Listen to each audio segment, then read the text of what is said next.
What's up? How's everyone doing? My name is Angelo Baque. I am the founder and creative director of Awake New York. You are tuning into the business of hype.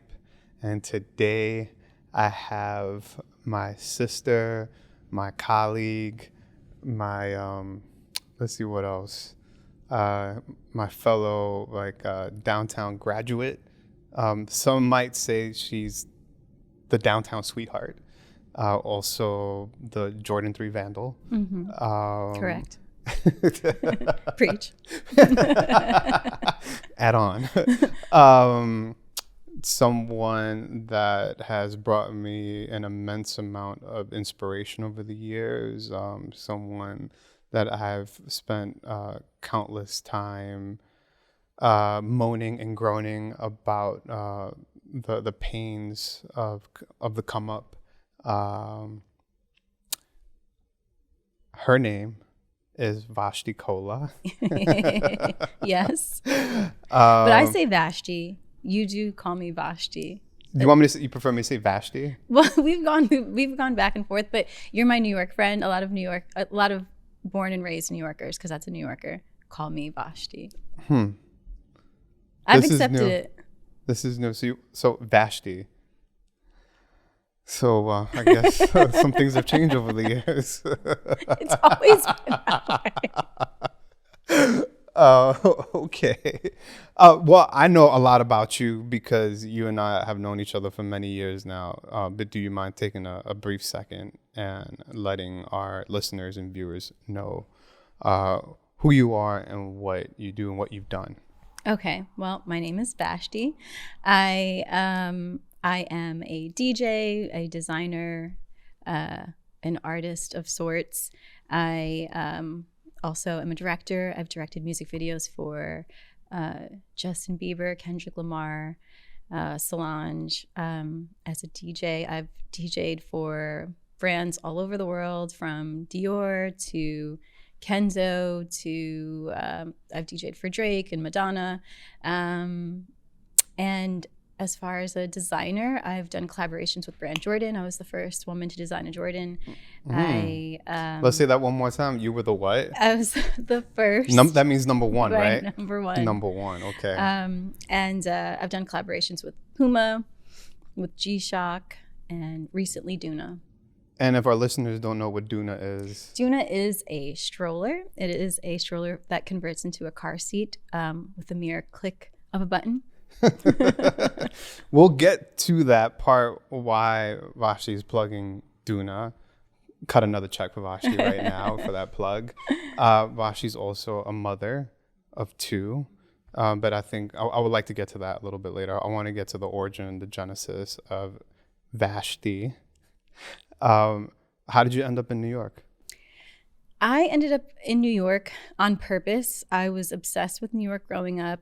I had an older brother who was in the rave scene, ballroom scene, who talked endlessly about New York City, going to New York for parties, whatever, what have you. And I grew up also really invested in art and making art and wanting to be an artist. And I knew from a very young age I wanted to move to New York. In high school, I had, I was, prior to all of the things I'm doing now, I was a fine artist. I was drawing, sketching, painting, sculpting. And so in high school, I really decided to take my creative efforts into photography, because it was a realm of art that I was really interested in but didn't know much about.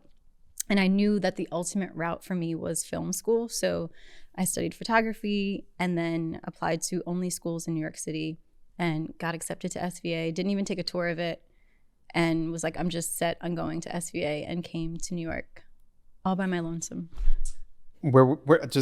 I know where you came from. Can you let us, everyone? He likes to shade me because he's a New Yorker. But I'm born and raised in Albany. I think I appear as a New Yorker, and just because you live in New York does not make you a New Yorker. Let's be clear. And 10 years doesn't make no, 10 it years doesn't. living in New York. I'm sorry, I've lived here for the majority of my life, and I don't call myself a New Yorker. But I live in New York. I'm from the capital of New York. I'm from Albany. Okay. First, there's no shade to that. I think for me, it's always about helping create aspiration. And I'm not saying this because you're my friend, but, you know, I feel like you are a major aspiration to women of color, you know, young women of West Indian heritage, you know. So I think it's important for everyone to know that, you know, you came from Albany and you came to New York, and it's not an easy thing, whether it be Albany or LA or Minnesota or whatever, Austin, and you come to New York, like, to be able to make it here, it doesn't happen often, right? A lot. We've been here for a really long time. We've seen a lot of people come and go. It's always like there's a new influx of kids that come in like every 4 years, and like 2 of them stay and 50 of them go home, right? So the fact that you've been able to, you know, have a successful career and flourish in New York City, you know, I'm super, you know, happy for you and proud of you, Thank you. as your brother. Thank you. But that's the only reason. I'm not busting your balls about being from Albany.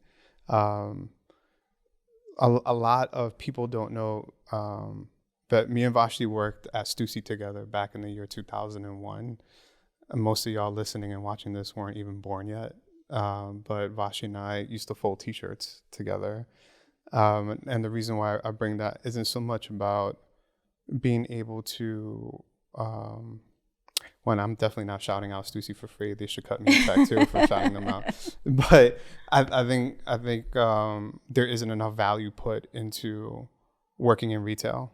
And then also, you know, the friendships that you make. It's not even so much about the connections, but the friendships that you make in retail and how long they last. So you actually just don't know where it's going to go. But do you want to talk about your first, you know, experiences in downtown retail? Yes, of course.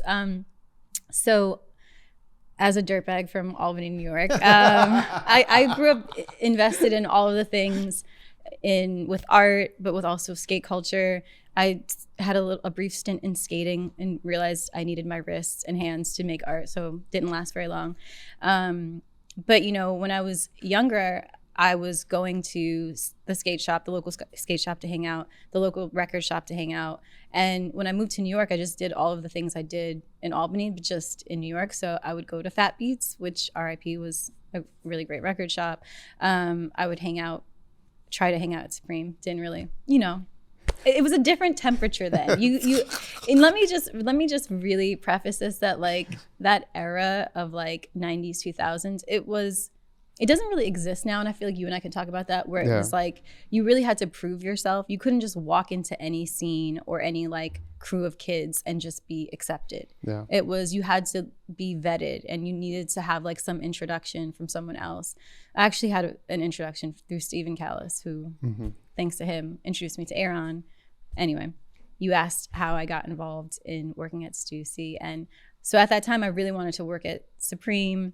And then I think it was Gio, one of the Gios was like, oh, they're hiring at Stussy, you should go check it out. And ended up getting hired at Stussy instead, which was a really great experience because I met you. I also, we knew Will Whitney, Chris Keefe. Who started DQM. Exactly. And then Will went to go start Nom de Guerre. Mm-hmm. And a slew of other people. But, you know, it was a really amazing time because I feel like, you know, it was obviously the early days of the internet. It wasn't as sophisticated as it is now. There was no social media. So meeting people in real life was important. And you were able to like really connect with people and grow with each other. I feel like working in retail specifically was really great because you get like a bird's eye view of everything, of like what the customer looks like, what they're into, what their needs are, you know, and what's working and what's not working, and from merchandising to design. So it was a really great experience. Yeah, and it's funny how you talk about the vetting or the cosign, and not a lot of people know, but you know, our old boss James started Union.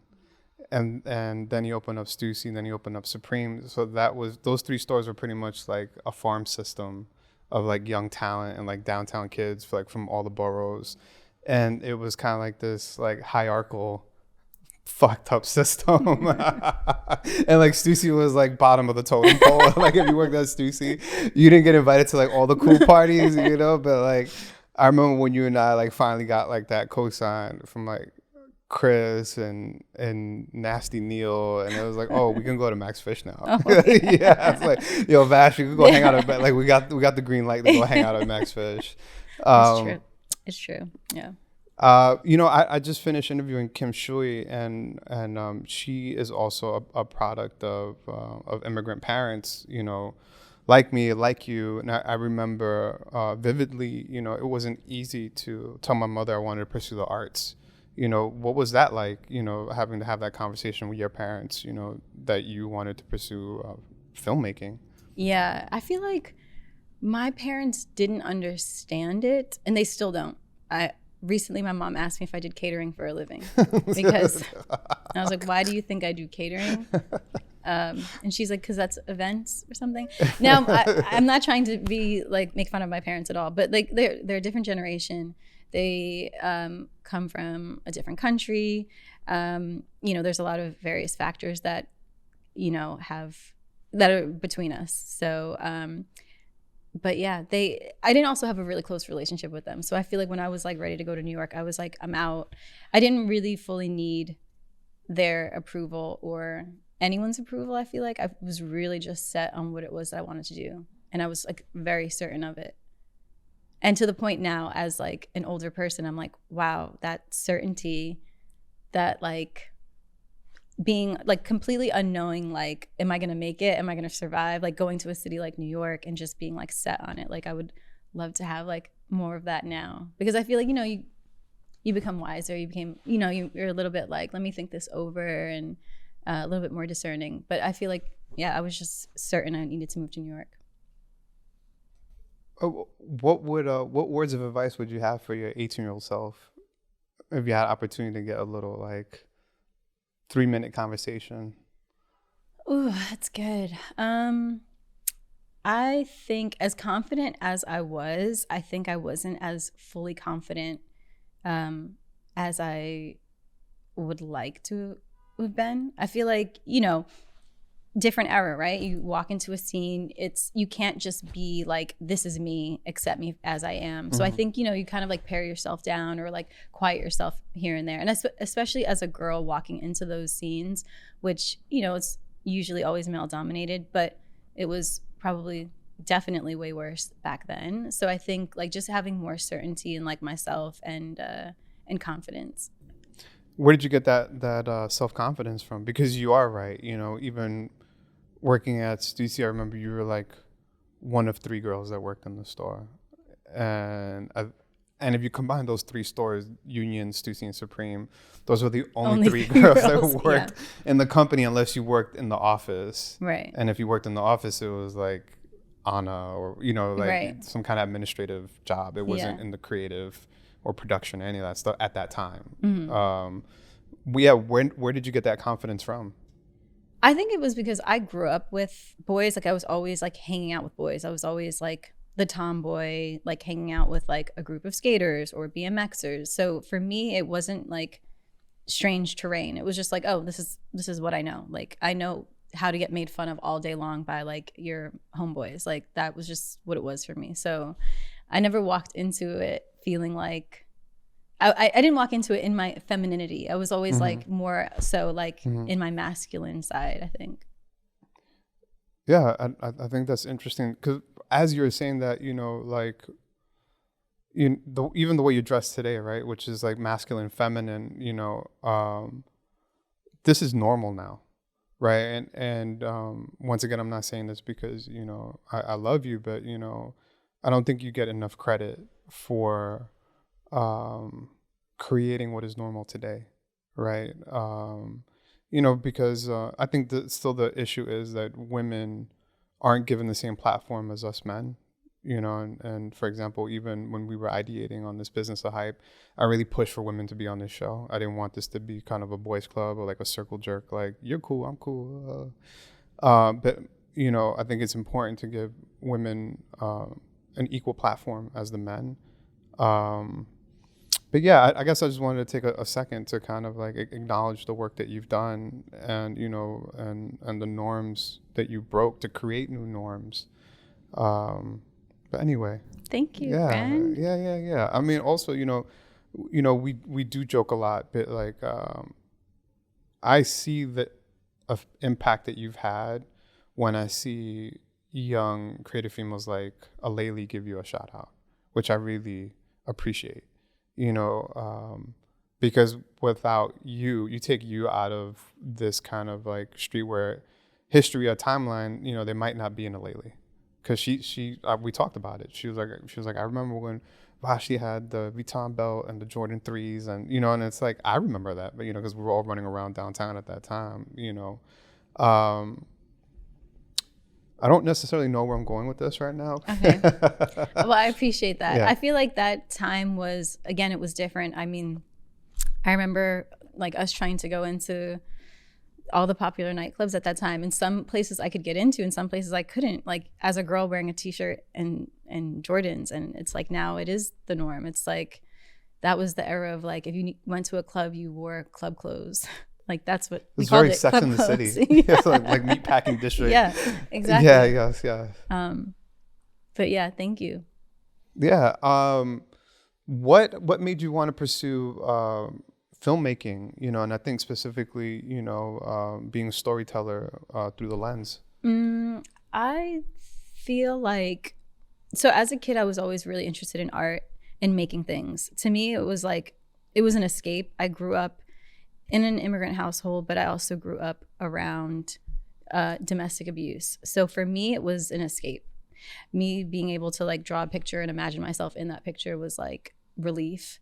As I got older, I started to immerse myself in specifically music video at a time when MTV still just played music videos. Mm-hmm. And for me, the pairing of music and visuals was like just awe-inspiring. Like it was just everything I loved. And in that era too, a lot of the big directors that we know today started off directing music videos, like David Fincher and a few others. But so for me, it was my escape. And then through that, I started to explore films, independent films, like other than like the blockbuster films that we all grew up with, like watching Run Lola Run or Black Orpheus, like films that were like from around the world that, were from different eras, like some like films that were allowing me an escape. And I think for me, it just, it brought me peace. And I felt like I wanted to do that for other people in a way, like being able to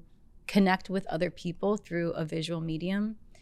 So that's really why I started to explore studying film. And what were some of your inspirations? Before I got into film school, it was, seeing like old Italian cinema, like I mentioned, Run Lola Run. That was a huge one for me because it was like for the first time. And again, like we certainly didn't have like the internet as we have it now, and we didn't have social media. So in order to consume things, you had to like be in the right place at the right time. Mm-hmm. There was no like guide to like, oh, you want to see what life is like in Ireland, or you want to see, like, it was like you had to flip through a magazine, you had to watch a movie, or you had to be at the right time, at the right place at the right time in order to stumble upon it. I mean, now I feel like there is a cheat sheet or a cheat code to figure out all the ways to like learn something. And I think for me, it was just this discovery. It was like one film would lead me to another film, or would lead me to like a city in Asia. And I was like, okay, what else is that city about? Like it was just one thing after another brought me like into it. I know we've had countless conversations on identity, right? And how identity has played a part like in my work and the intention behind my work. And it's always been kind of like specifically like our love for like the Smiths and Morrissey, and how like that was not like socially acceptable in my neighborhood. Like I couldn't share that with anybody. Like, what are you, soft? Yes. And like it's always for me, I'll speak for myself, like, not brown enough for the Browns, right? And obviously I'm not white, and I don't identify as African American or Black. So it's like, where do I fit in? And I feel like that's where, people like us and Oscar and Natalie Maluka, you know, we all kind of like found each other during this kind of like early 2000s time period, you know, like where you were able to create, for example, like a party like 1992 with Oscar. What part has identity played in your creative process? I feel like it's like the biggest part, because I feel like we come from that like weirdo like place where it's like, you know, there are cool things about us, but then there's like definitely things about us that most people would be like, that's weird, or, you know, that's not like the norm.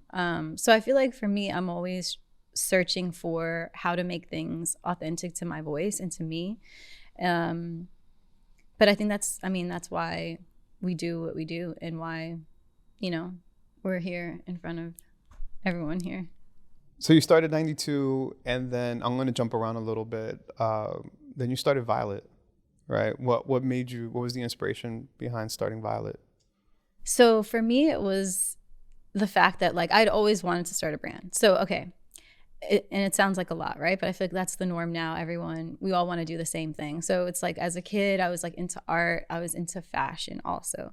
So fashion was always a part of like what it was that I wanted to do. I had imagined my life as being like, I'm going to be in film and filmmaking, and then I'm also going to start a brand at some point. Again, as a kid, it's like a very grand dream, but it's like, you know, then you make things happen. Nothing's impossible. So after I started to establish myself more with directing, I then started to do more with my brand Violette. And I should even rewind it a little bit more, that I had an actual job working at Def Jam for like a year. That's right. And so I was working in the creative department as director of creative services. So I was working on projects for Rihanna and Nas and a whole mix of artists.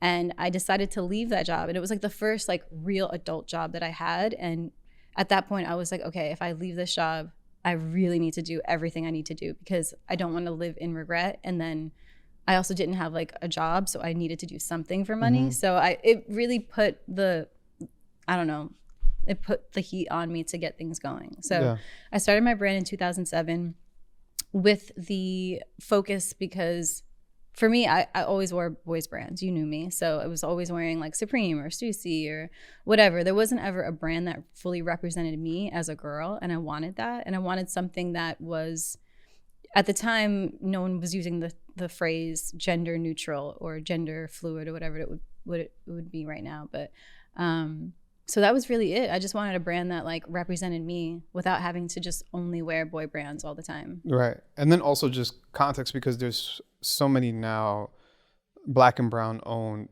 not just streetwear brands, but just fashion brands in general. But in 2007, it was Married to the Mob, right? House Bells on the West Coast. And I think that's it. You know, so I might be proven, you know, wrong after this podcast. I think Made Me was also, maybe came right after. I think Made Me came after. But the point I'm making is that you're the first, you know, POC female-owned streetwear brand. Right. So once again, just kind of being a leader and being at the forefront, you know, of, you know, these projects and ventures that you were diving yourself into. And also just a quick sidebar, you know, I remember how exciting it was to call you at Def Jam from my phone at Supreme. It was like, we went from like folding t-shirts, like, oh, I have my own line now. Right. What are you doing? Right. It's just my direct line, you know? Yeah, it was like such a big deal to have a direct line. Hi, Angelo Baque.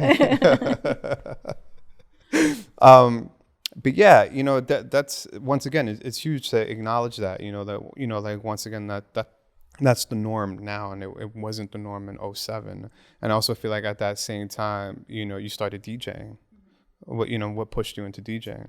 So after we had started 1992, you know, we'd gotten written up in the New York Times. People from all over the world were trying to book us, and people kept trying to book me specifically as a DJ. I think they just made the assumption that, oh, you have this party, you must DJ. And I wasn't a DJ at that point. That, for me, that world represented like so much more in a way that I didn't feel like proper just entering the world of DJing, because if you look back in time, like a DJ actually carried crates of records, right? So again, and we come from this era of like keeping it real, being authentic, like, you know, like stepping with your best foot forward. Like you couldn't just walk into these scenes. And I completely felt the inappropriate, like trying to DJ, knowing like what the history of DJing was. And, you know, but obviously the technology was there, Serato was there, and, you know, the technology wasn't carrying crates anymore. It was just having a laptop with music on your laptop. But again, I really felt like I was being a poser, or I would be inappropriate to the culture. Because, you know, also we grew up with the culture of hip hop and like, you know, knowing like, you know, the respect you gave to the culture. And so I felt like I would completely be just a poser, and I didn't want to jump into it. So having said that, we were doing 1992, and we were just throwing the party once a month, and then Q-Tip was doing a party. That's right. And then he asked me to like join him and do his party with him. So I was like, sure. So every week we would do the party. When we did it at Santos, which, you know, Drake shouts out. Used to be with Vashtie at Santos. Anyway, so we did that party weekly, and then Q-Tip and I would discuss like, you know, the music or this or that. And he was like, you know, you really know music, like, you know, good music, you should be DJing. Like, there's no reason why you're not doing it. And so honestly, with his, you know, suggestion, or at least like approval, I felt like, okay, I want to do this. I want to explore it. So that's how I got into that. Do you have a favorite DJ? You know, I do love Q-Tip as a DJ. I mean, Stretch is really great. Kiana Parks, who's one of my really great friends, she's super talented. There's a lot. I love Isaac. Isaac's really fun. Isaac Likes? Yeah. Okay. Yeah, that's his government. Yeah. Isaac Likes. And Kazzie's really fun too. Mm-hmm. There's a lot of great ones. So, by the way, when I think of 07, I think of DJ. I also feel like that was like the beginning of like iPod DJing. Yes, that was a thing. iPod DJing was the thing, which I think is just funny now to think about that you could show with 2 iPods and an aux cord. Yeah, that was our lowest moments. Motherfuckers were getting paid to do that. And the reason why I bring that up is I feel like that was like also the beginning of like the influencer / like influencer DJ. Right. You know, and, you know, I feel like you stepping into that world, you know, I don't know how you feel about this term, but I feel like, you know, it girl, when I think of that time for you, you know what I mean? Like, it was like, that was, you could do no wrong, Vashtie. You know what I mean? Like, everything you touched was just like gold, you know? And I think I'm going to continue acknowledging your accomplishments, by the way, if you don't mind. I don't mind at all. Thank you. Okay. And yeah, you know, once again, like kind of being at the forefront of, you know, transitioning from, I think, really quick from influencer to like actually having a skill set, right? And I think, you know, I think that's where specifically females get a bad rap of like being able to get in the door because you're cute, but then you really have nothing to show, you know, once you get through the door. And I think for you, you know, because you were the first, you know, like, and you could correct me if I'm wrong, like you definitely had it harder. Right. You know, I feel like, and I don't want to speak for your challenges, but I know you shared them with me, some of your challenges, difficulties of being a woman in this industry, if you want to talk about that. Yeah.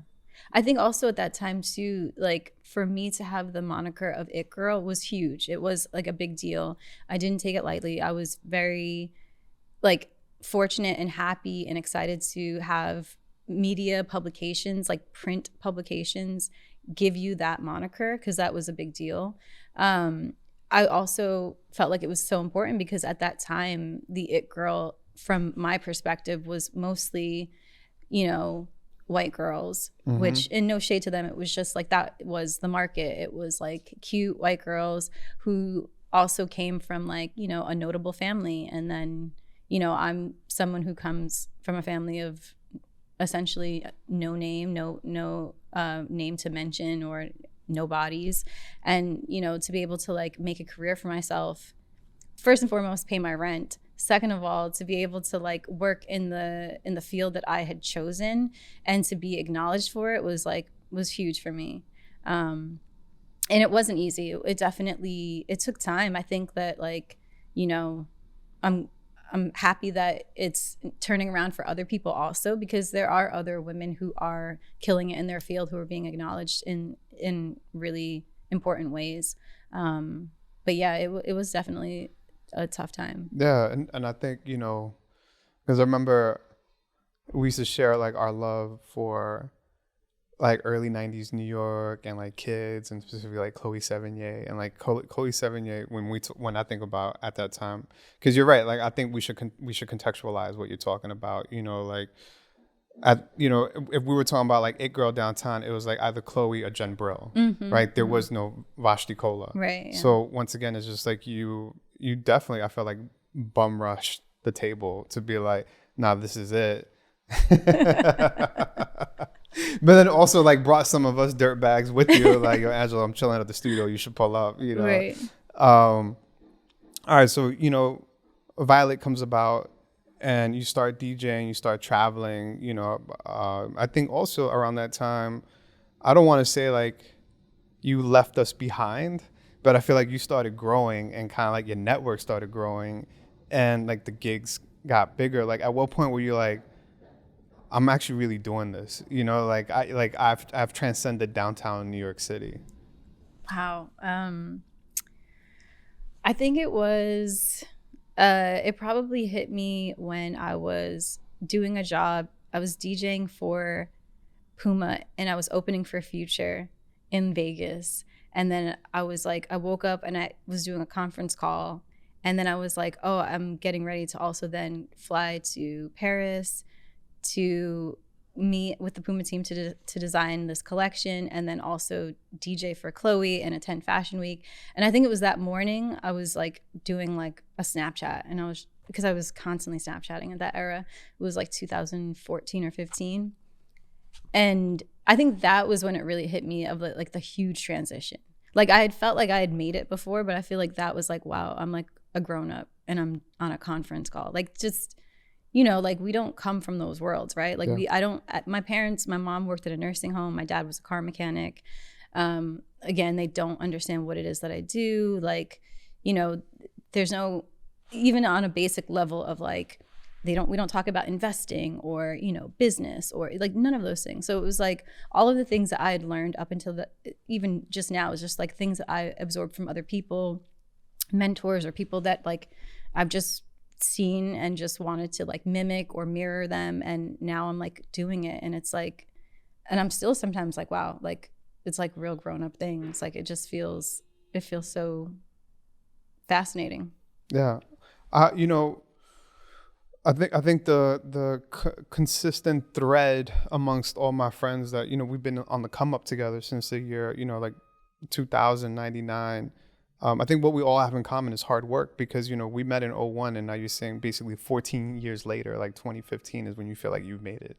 You know, like 14 years of you working hard, busting your ass, you know, busting through doors to finally, you know, say, okay, like you feel like you can claim ownership of your body of work. And I just, you know, I think that's really important for our listeners, specifically like young women to hear that are, you know, really trying to make it in this industry. You know, I think, yes, times have changed, and what you did in 14 could probably be accomplished in 4 or 5 years now. Yeah. You know, I think that's really the advantage of today's generation, and that's dope. I'm not even mad at that. I mean, how do you agree or disagree? Yeah, totally agree. I totally agree.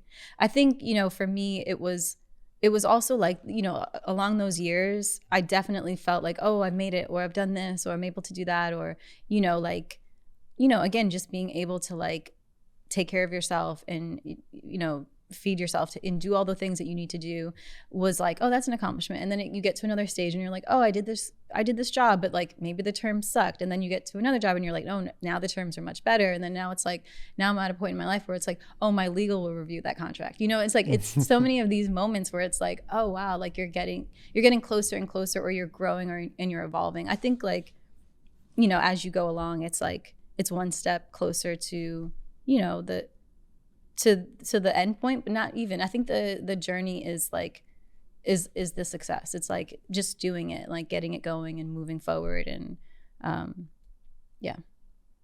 I'm going to fast forward a little bit now. I did want to talk about your Jordan too, because I think that's also really important. But I think we could skip. I mean, I think it's pretty common knowledge that you did a Jordan too. Yes. I'm a little bitter. I never got a pair, by the way. Vashtie had this size 11 women's, by the way, would have worked just fine. Should I give me some bullshit excuse? You know, I kind of didn't. I got I didn't get as many pairs as I wanted, and the size run was not also what it was expected to be, but. I know I'm not Jay-Z or your fancy friends at Def Jam at the time. They probably got. No one got them. I mean, people got them, but I'm glad that you're sticking to that story still. That's, yeah. First, female collaborator of the Jordan brand. Yes. If I could clap, I would. But I'm trying to hold these little papers in my hand right now. But I'm clapping. Trust me. It girl, DJ. Business owner, and then years later you decided to start a family. What was the deciding factor in that? I think I always wanted to start a family, although our mutual friend Grace LaDoja reminded me that at one point I said I didn't want to have kids, which I'm completely shocked about. But again, that 20 years ago. I think you said something like, I don't want no little bloodsuckers. Sucking my beauty and my life. Well, look at me now. Well, I think I feel like in my later years I was like, okay, I definitely want to have a family. And my partner, my husband and I, what's his name? His name is Emil, my husband. Great guy. He's a wonderful Danish man from Copenhagen. And we met in 2011. We were friends for a very long time and like good friends. And, around like 2017, we just like got together and we're very serious about each other and really aligned. And one thing happened after another, and I have 2 children now. You got married, by the way. I got married. You did it you broke some stereotypes. You broke some, because I didn't. I definitely. I love my wife Coral, by the way, but definitely got pregnant first. We put what do they say, the carriage in front of the horse. Well, however it happens, it happens. And I think a lot of our parents lied to us. So true. I'm sure if we did all the math on our parents, we could find out that they probably didn't do exactly. The math would not be mathing. Yes, we got engaged, got married, and now we have 2 children. How do you feel now being a mother of 2, and how does that affect your creative process now? How I feel, I am over the moon. I'm obsessed. I love being a mother. In so many ways, I'm like, oh, I wish I'd done this sooner. I love it.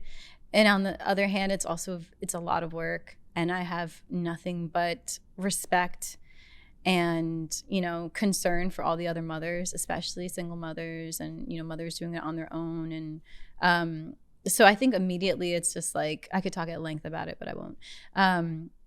For me, it's been a really wonderful change, because it's also allowed me to not overthink, because you just don't have time anymore. I'm like very famous for overthinking anything I do, and now it's just I don't have the time. And it makes you quicker to realize, like, okay, what's important, what's not important, what's a waste of my time, what should I focus on? Because you only have so many hours, especially as the mom. I feel like the dads, get away with more. But I will say that as far as my creative process, again, I think I have no time to overthink. And it's sort of, now I'm able to sort of go with my gut and really just make moves quicker. Which we'll see in time if that works. Because right now it's just still the kind of the beginning of just going with my gut. Whereas before, I was able to like overthink and discuss with friends and like be like, Angelo, what do you think about this? And now it's kind of like, I need to make the decision now. I can't really dilly-dally. But yeah, so I think that's how it's really impacted me the most. What's next for you? What is next for me? I mean, you're going to see more from Violette. We've restructured. So that's exciting. A lot more DJing. And I think collaborations. But we'll see. Yeah. What words of advice would you have for, young creative women trying to come up in this industry? I think right now is a really wonderful and beautiful time that, we're the whole society, media, the industry is being aware of, the presence of women, LGBTQ, BIPOC community. Like, just, I think before it was a little performative, but I think now brands, the industry, all of it, like, people are realizing the power that we all hold. And I think, just get yourself out there is the most important. I think, especially when you're young, you can tend to overthink. And I think what's important is to just like make something, make anything, and start there. What I often see with young people, young creatives, is that they have a million ideas and they can't really like settle onto one, but it's sort of like a domino effect. You just have to get one domino up and then the next one can fall down, and it's like, just get one project going. I think that's the most important thing. And I think also, tapping into your community. I think that I didn't have a community when I was coming up, and I think that it would have been really nice to benefit from that. I think there wasn't much of a sisterhood or, like a connection that I had with others at that time, especially because there wasn't much social media or like whatever. So I think that's important, just like leaning in, like being helpful to each other. I think specifically as women, we historically have gotten a bad rap for being like catty or whatever, but I think it's important to like hold each other up, Yeah, and I think also this has been very key for me, because what I'm seeing with young people, especially young people who are making a name for themselves on social media, I think it's great. I mean, it's definitely it's part of the times, but I think, I don't know if it's because I come from a time that didn't have social media, but I often think like, what happens when social media like dies, or if the power goes out for like a day? You know what I mean? Like, where is your work? Where does it live? And I feel like as important as it is to embrace the future and the digital world, it's also important to make things that exist outside of that. I think that, we come from a world where it was like we had to make things like physical, tangible things. So I think that like, that's also important to like make things. How do you want to be remembered? That's very deep. I don't know, as like, this daughter of poor working class immigrant parents who came from nothing and made a name for herself. A tomboy at a time when it was more popular to be a girly girl, and there was no in between like it is today, where you can be a tomboy and a girly girl. It was like, no, that I like was able to create a style for myself, and now we're at a time where it's accepted. I feel like just that, I think. I would say icon. Thank you, friend. Mind you, you never say these things to me, so I'm like, no, I can't tell you this shit. Are you kidding me? We would never have never have a regular dynamic of friendship. By the way, you can reciprocate it at any given moment during this podcast. Well, okay. No, I'm fascinated. I'm like, I mean, honestly, I've been holding it back, but I'm like, it's fascinating that we're here. I remember when you slept on my dorm room floor because you had class in the morning. I just, yes. I remember taking the trains together, like sneaking into clubs. Like, the fact that we're here and we are established and that anyone wants to listen to us at all is fascinating to me still. Yeah. And it's just incredible to see, like, I'm walking down the street and I'm seeing people wearing a wake and I'm like, what? Like, it's just like, it's fascinating. Well, I love you, Vashtie. I love you. And I think that's a nice way to end this podcast. So just a quick reminder, hug your best friend wherever you're at. Tell them you love them, because I try to. I don't take that for granted. And my name is Angelo Baque, and this is Vashtie. And this is the end of the Business of Hype. And later, y'all. Peace.